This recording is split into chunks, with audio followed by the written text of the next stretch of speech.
My friend and fellow author Blair Lynn remembers the moment the floor dropped out beneath her. What followed were panic attacks, ER visits, and waves of anxiety so intense they left her trembling, breathless, and afraid she might die. As a Christian, she knew she should cast her cares on God, but she didn't know how. In the depths of fear and discouragement, simple answers and spiritual cliches fell flat. There was no quick fix, no bypassing the valley. In Made to Tremble, Blair shares how she learned to walk with God through her anxiety, not around it.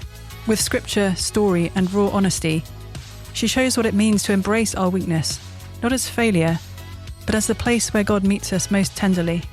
This is a book for anyone who feels overwhelmed, afraid, or unsure if faith can hold in the storm.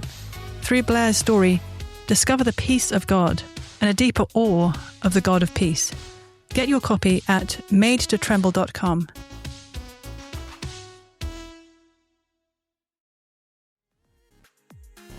The Sing hymnal, from award-winning hymn writers Keith and Kristen Getty, is a rich collection of classic and contemporary hymns created to deepen worship, foster unity in the church, and proclaim the hope that we have in Christ.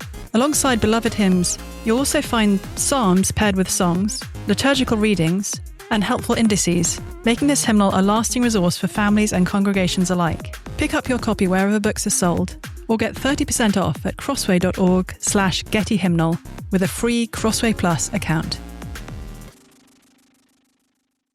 You're listening to Confronting Christianity, a podcast of Training the Church.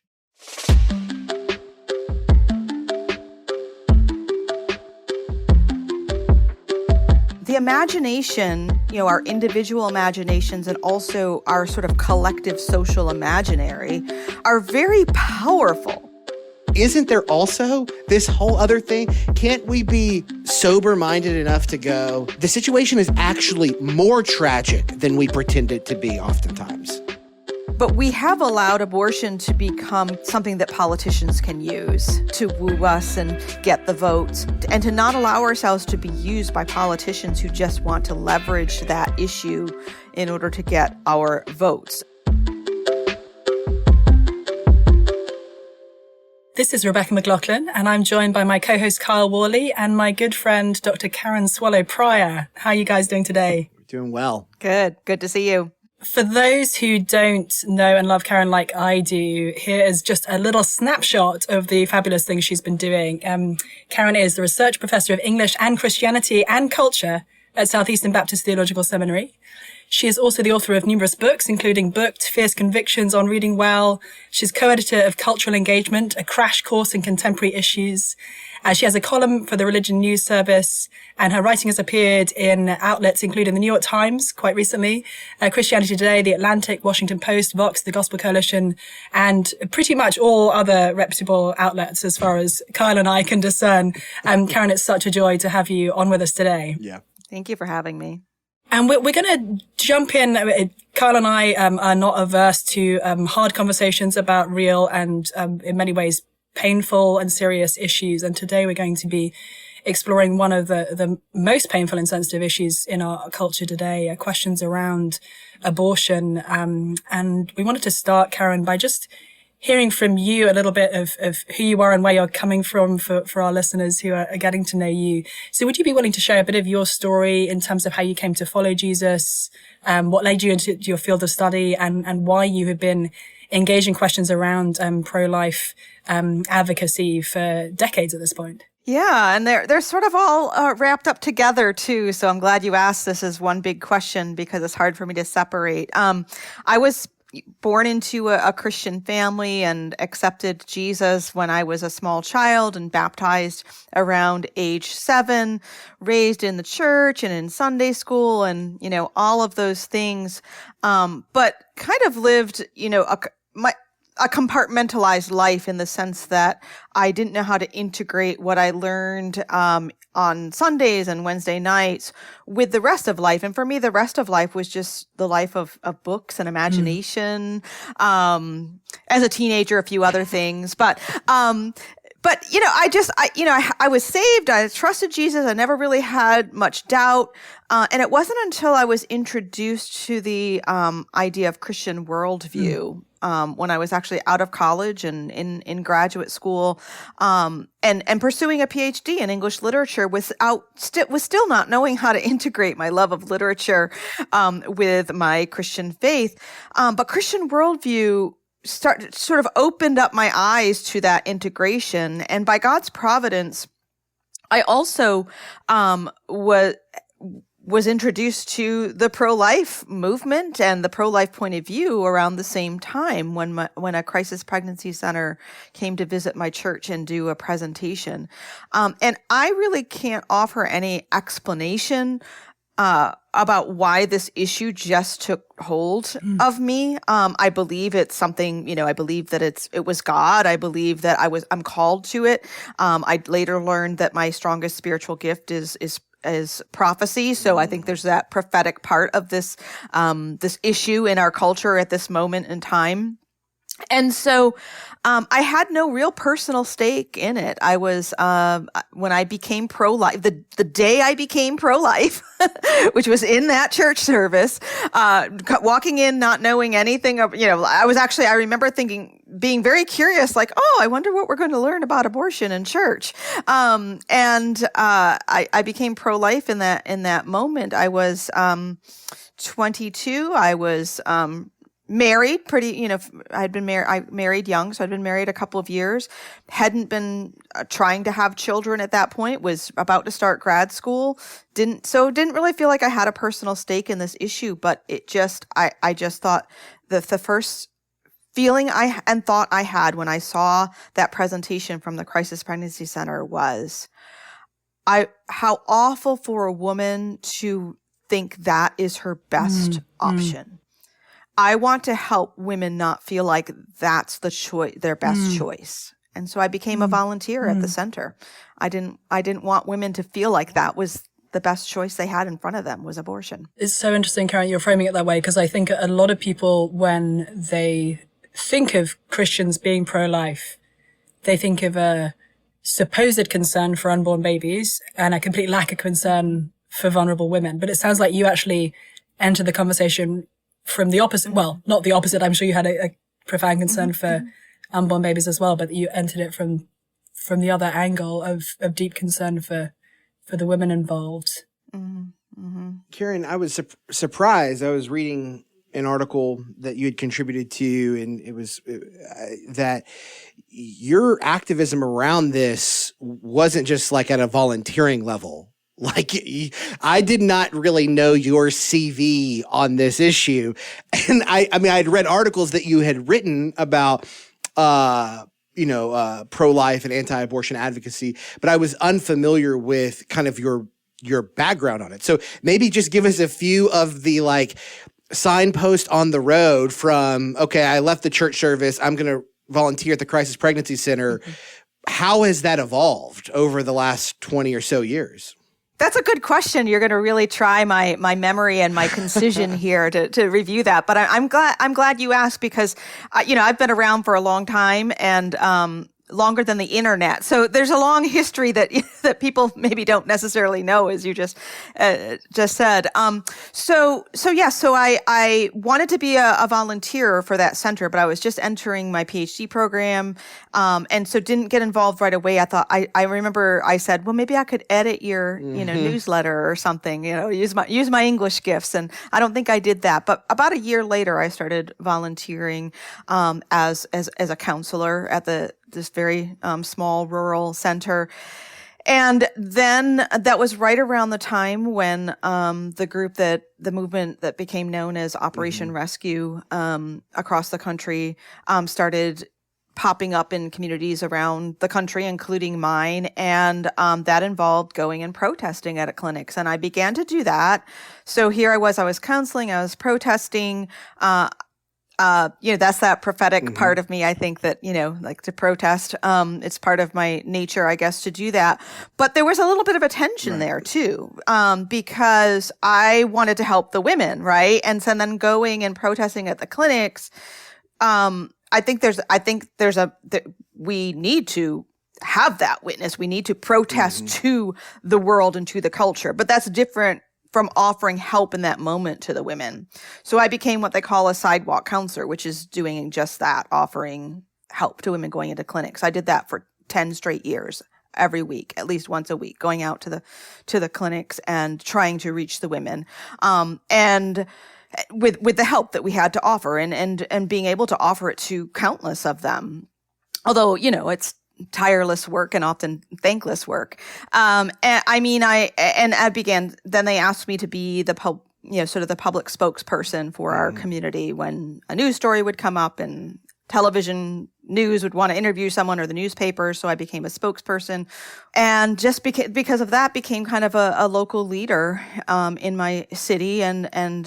And when the protesters, when Operation Rescue came to our city a few times, also was arrested a number of times and served as a court liaison for others who were arrested. So I was spending a lot of time at the Crisis Pregnancy Center, at the clinics, and eventually became involved in conversations with abortion clinic providers themselves, trying to sort of negotiate ways to offer help to women in creative ways, and talk to them as well, which obviously is interesting and doesn't produce sort of the results that we, that you right can make public and talk about. But it's a ministry. I was just curious, Karen. So when people imagine Christians protesting outside an abortion clinic, my guess is they have visions of people holding up signs saying, baby killer, or very kind of aggressive incendiary language, speaking to, in some sense, speaking to the truth of the situation, but in a way that the posture may not be received as loving by anyone who's walking by. My guess is that you would have had a different message, that probably holding a baby killers banner wasn't your style and wouldn't be your style. How can we hold this together? How can we hold together the reality that if we do believe that unborn babies at whatever age are human beings made in God's image and deserve protection, so that abortion is in a real sense murder, while at the same time not laying the kind of blame of that on women who are so often coerced into abortion or put in positions where they feel like they have little choice, or just part of a surrounding culture where honestly it's as much the system around them as the individuals making those choices. I'd love to hear your reflections on that tension and how Christians can engage most helpfully. I mean, this is such a real and extreme tension that you're talking about. And this is where I think my love of literature and art and imagination guides me and helps me. Because the imagination, our individual imaginations and also our sort of collective social imaginary are very powerful. And so there is this tension where when we are faced with the reality of what abortion does, which I said to someone recently who was engaging in an extended dialogue with me about, the laws and court rulings and this or that and what we should do, I said, I wouldn't do to a mouse what abortion does to a tiny human being. Like if you just sort of face the physical raw reality of what abortion does to whatever whatever you want to call it, a human fetus, an embryo, a child. We have to face that reality. Yet at the same time, we can look through history and we can see, the fact that people can't or won't recognize what that is, and the power of denial, the power of rhetoric. There's so many ways our imagination can be shaped such that we can't or won't see this reality. We have to recognize that part of what it means to be a human being as well. So we have to recognize that many of these women going into the clinics really have been deceived into thinking this is no different from having your uterus scraped out, having some tissue removed. I mean, this is the language that gets used. And even the people who are involved in the procedure, there's a deception there. I mean, there are levels of denial and deception and depravity. And I don't know how to put all that together, but we have to. That's what we're faced with, is accepting all of these realities. Yeah. And one of the things that in the last year, particularly in light of just the overturning of Roe, which just kind of, it didn't reignite this conversation. This conversation has been hot on all sides for a long, long time. If anything, it just kind of brought it back to the foreground in a very unique way. And I want to talk more about just kind of what your initial response was when you heard about that, because I think it'd be fascinating to just kind of dialogue through that. But one of the things I've heard from folks in light of the overturn of Roe has been like, it does seem, and this is particularly from Christians and probably even more particularly from Christian men, where I've heard them say, is it too much to suggest that that level of deception exists at a rhetorical and an imaginative level that would create a situation in which women would feel that it is their only option, A, and B, feel that it's not really the termination of a life when it seems like the evidence suggests otherwise. And they've kind of presented like a bit of a befuddlement around that level of deception. And what I've asked men in response to that is really about another pro-life issue, which is the erasure of human trafficking, particularly through the sex industry and the porn industry. And I've said, hey, how many men do you know that have engaged with pornography, something that absolutely dehumanizes, that absolutely treats and objectifies that which is something made in the image of God and is destructive? How many men do you know that have casually nursed a porn habit, and they're so deceived into thinking it really has no impact on the people they're viewing or the people around them? And that's the kind of level of deception that can exist because of sin and its impact in the world and the rhetoric and social imaginary of the world around us, that you can be so thoroughly convinced, even despite the evidence, that something is really inconsequential or something is not really as bad as it seems, and you can engage with it thinking, I'm not really doing any harm here. And it's been helpful for them to think through that, because I think when I heard that initially, when I would hear those kinds of lines of thinking, part of it is just, as a man who lives the life of an embodied man in the world, I haven't been presented with some of the same temptations and threats that women are presented with routinely in the life of the world. But when I would hear that, I'd think, does that seem to suggest that women are just gullible in a unique way? And that's not at all what we're saying, right? I just want to be clear about that. Oh, absolutely. I mean, and that analogy is excellent. I mean, that's very powerful, and I'm going to be borrowing that.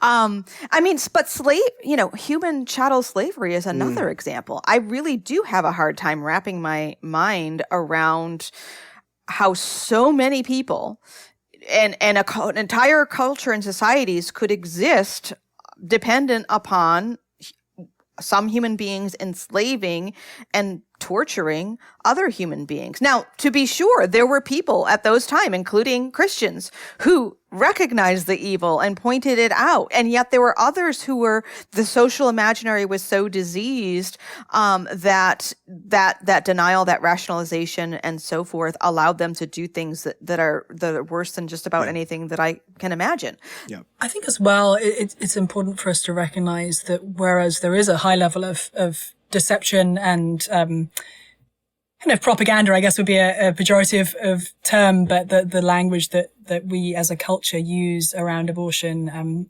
removes it as far as possible from the reality of what's going on. But I think there's also a real sense in which a lot of women and even many Christian women have had abortions, knowing, at least at some significant level, what they're doing and feeling deep grief and shame and pain around it. And that likely many of our listeners will, be in that position of looking back on a decision that they made in circumstances that made it really tough for them, but where they did know what they were doing. And I don't say that I say that with profound empathy. I think the reality is all of us put into a an ethical situation where we have what we know is the wrong choice that will simplify things for us in a meaningful way, versus what we know is the right choice that will actually be profoundly hard for us.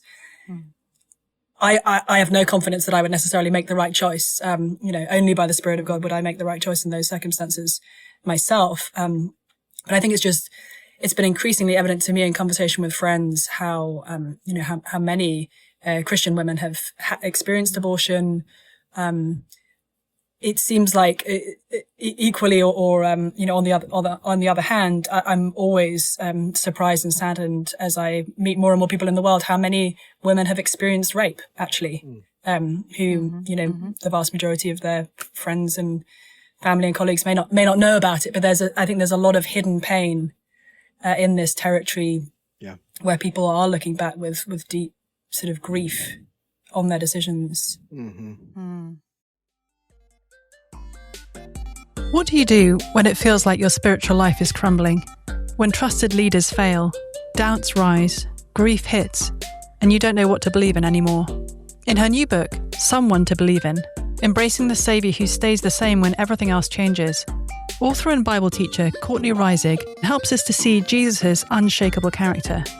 If you're not sure whether you believe in Jesus yet, or if your faith feels unsteady in the face of grieving, burnout, or disillusionment, this book invites you to encounter Jesus as the one who is the same yesterday, today, and forever.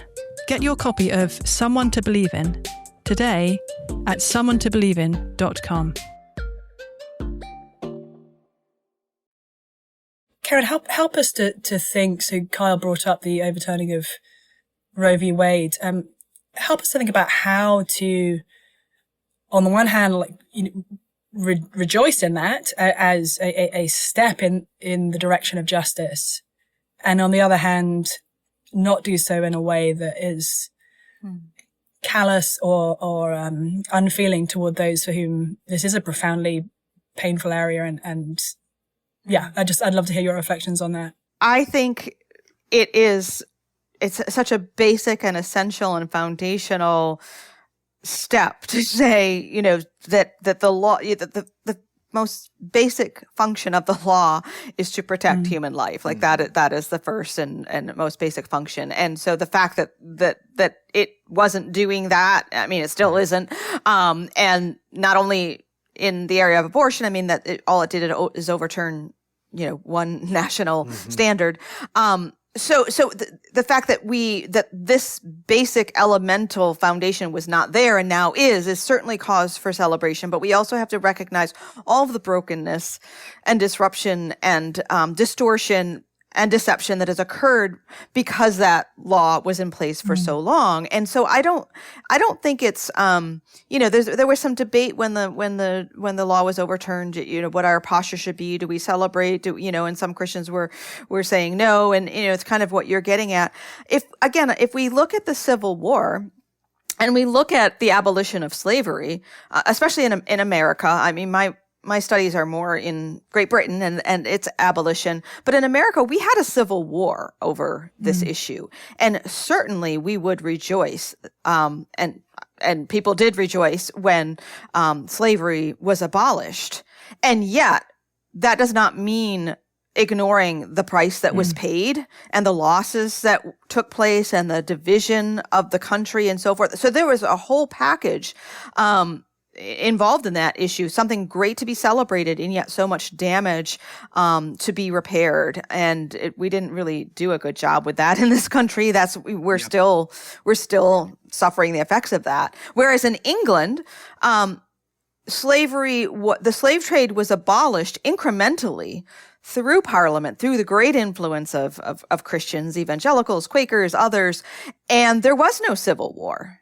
And I don't think that they have the kinds of civil rights problems and the baggage from Jim Crow there that we have here. So it's interesting. We abolished slavery through war. They abolished it through long, 40 years of efforts by abolitionists through Parliament, tinkered away at it until finally the slave trade was abolished. And I think that the aftermath has been far less there than we continue to struggle with here. And I kind of went off on a couple of different rabbit trails there. So if I didn't answer your question, bring it back. No, I think that's a really interesting observation. And I think what you're saying is kind of holding both of these things together. I for one, when I heard about it, I had two very strong emotions at the same time. One was joy, and the other was sorrow. Sorrow for what it took to get here, sorrow for the compromises made en route, sorrow for the exponential collateral damage that Roe had caused, and that wrong-headed approaches to the overturn of Roe had caused.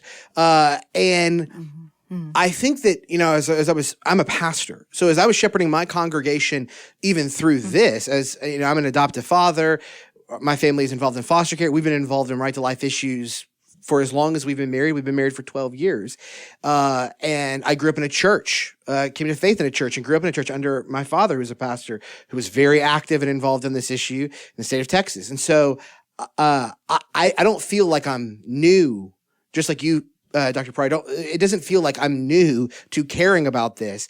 It did feel to me like so many things where it felt like, no, you have to have an undivided heart about, you either have to be totally bothered by all of the things that Christians haven't done, and that can be the only way you frame it up, and the concessions made en route. You have to be totally bothered, angry, and sad about that.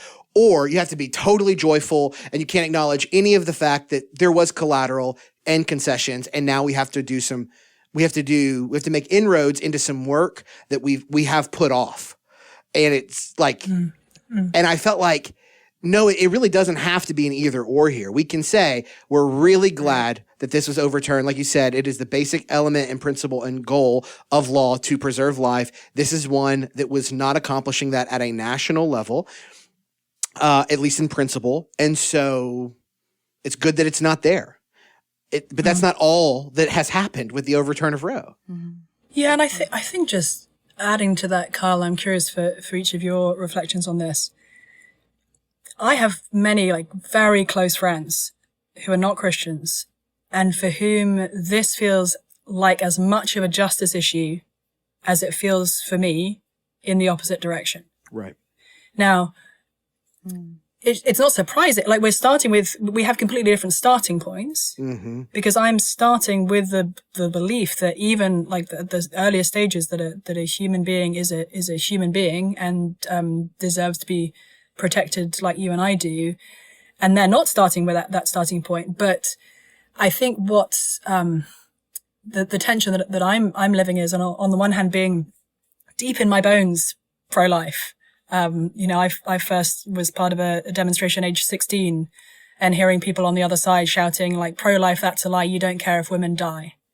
So I think where I've been living is, on the one hand, being truly glad for any sign of progress on this issue. Truly encouraged actually by many Christians who, like you, Kyle, are, could not be accused of only caring about unborn babies and not caring about kids in the foster system or kids that need adopting, et cetera, which is often the charge leveled at us. But then at the same time, having to relate to friends for whom this feels like, a horrific injustice. And know, I guess, holding that tension of that deep disagreement and trying to honor their moral heart, even while fundamentally disagreeing with their moral conclusions. Does that make any sense? Karen, I'm curious if you're in that position. Yeah. Oh no, absolutely. And it just it says so much about our culture and our social imaginary that so many women feel, rightly or wrongly, their perception is that their equality and their dignity and their place and their freedom depends on the ability to make this choice. I get that, and I receive that, and I hear it, and I say, that is such a travesty that this is so important to them. And we have created a world in which that has become that important. And it is that important, just at least by their perception, for many reasons. Some of which are just, I mean, biology. I don't think we can deny that. I mean, women bear children as a result of the sexual union, and that really can't be changed. But so many of the other things, the assault that we talked about, the rape, the injustice, the lack of support, the desperation that could be attended to by care and concern, all of those things make this choice so fraught with much more than it should be, and that just makes me really sad and mad, I guess, that women have that abortion has become this in the lives of so many women, or at least the option to have abortion. There's the tragic reality is, when we think about the tragedy of abortion in this country, it's multifaceted. Some want to emphasize the tragedy of personal responsibility neglected, which there's a tragedy there. Some want to emphasize the tragedy of the death or the killing of human life. And there is tragedy there. Some want to emphasize the tragedy of a situation, of a social imaginary, of a culture that does not see value in life that can't produce a return, like the very young and the very old. And there's tragedy there. Some want to see tragedy in the plight of women who are taken advantage of, and there's tragedy there.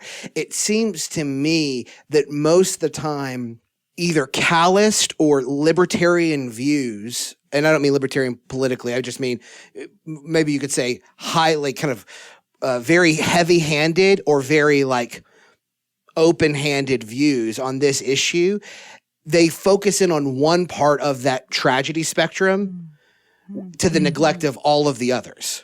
Yeah. So they're like, well, the tragedy is the personal responsibility, the failure of moms and dads to see this as unborn life, human life, and to terminate that life. There's tragedy there, but get them to start talking about the wider circumstances, the kind of wider field of the horizon of maternal care, pre and postnatal, and poverty services and social services for young families, and family medical leave policies and maternal leave policies and paternal leave policies. Get them to try to think about all that. And they're like, oh, no. That's all, you're just distracting from the issue. It's a personal responsibility issue. And you're going, well, it's not that it's not a personal responsibility. There's not a personal responsibility component. It's just that, isn't there also this whole other thing? Can't we be sober-minded enough to go, the situation is actually more tragic than we pretend it to be oftentimes. Yeah.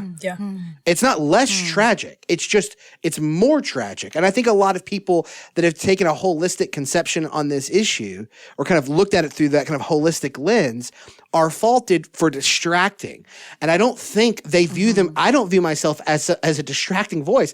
I view myself as like oh my goodness, you're saying it's this bad. It's not this bad. It's this bad. It's far worse. Yeah. And we need much more help than we even begin to dream of.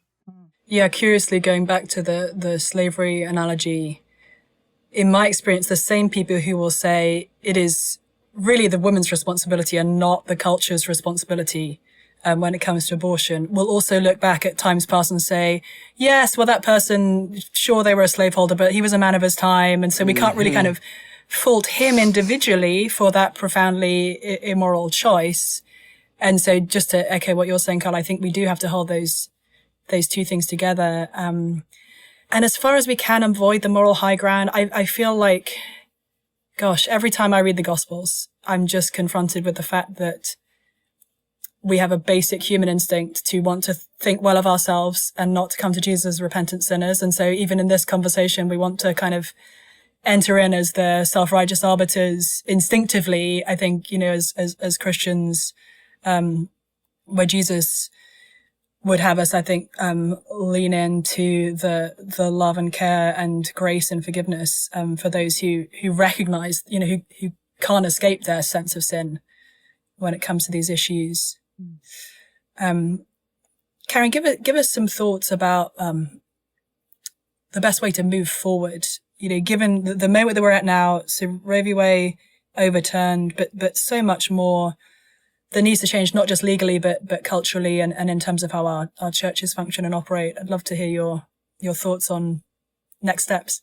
Well, I think that the decision, the court decision has revealed, and all the chaos that's followed on both sides, on the, on pro-life side and pro-choice side, the chaos that has ensued and the confusion, I think, shows how complacent we've kind of become on both sides of this issue.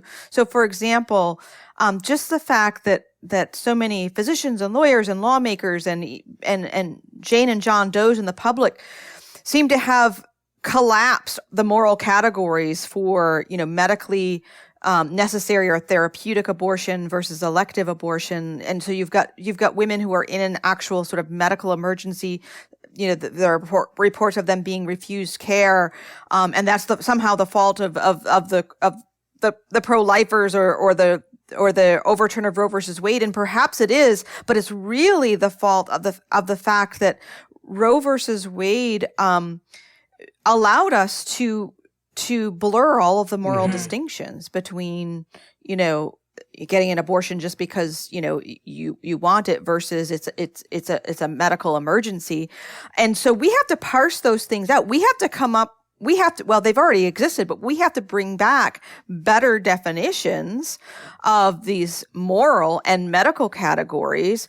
And I haven't seen, people are just sort of arguing over whether the law makes these distinctions or not. And the fact that the law perhaps doesn't make these distinctions points out another area where I think we got caught short. And that is that we have unfortunately allowed abortion. It is a political issue. There's no way around that. Everything that's important is political, and laws matter.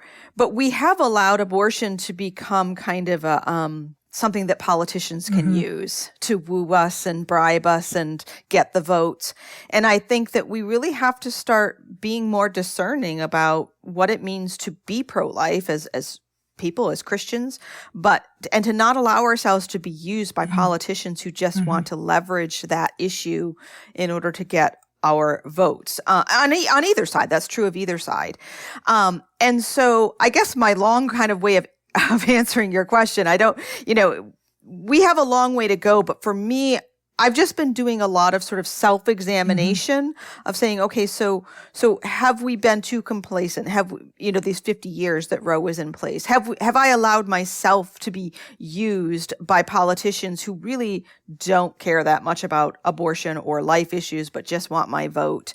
And so I think there's a sifting that's painful, but that will be good in the end in helping us, those of us who are pro-life for the right reasons, because there are lots of reasons people can be against abortion, to kind of strip away the baggage, the political, the rhetorical, and just focus not just on the laws, not that we ever did that, but the laws that we make have to be better. They have to change the categories. They have to accommodate the nuances, I guess, the philosophical, ethical, medical nuances. And I think we've all just been complacent on both sides. And Roe has kind of said, okay, so let's get some clarity here. Yeah, it seems to me that, as with many issues, on this one in particular, people tend to hear only from their own side and only the cases that are hard for the other side. So, folks who would consider themselves pro-choice will hear a steady diet of, tragic scenarios of 10-year-olds being raped or women who are, maybe have an ectopic pregnancy that simply couldn't go to term, as if, that's the main category we're talking about. And likewise, pro-life people will only hear about sort of late-term partial birth abortions, which are, harrowing to the conscience of even many of the most, liberal on these questions. It seems to me we need to get better at spending time with staring in the face the ethical situations that are hard for our position, and not letting go of our position, but staring those in the face and saying, how can I understand both this scenario and how it's impacting, people on the other side of this question. Yeah. I think that's, you both are both right. I think if I was a listener, I might be wondering, hey, what are some like real practical things? Like, what do we do now practically? I think self-examination is a good part of it. Thinking through who's in our community and how we need to and should talk in a way that's winsome and persuasive about this issue with those people.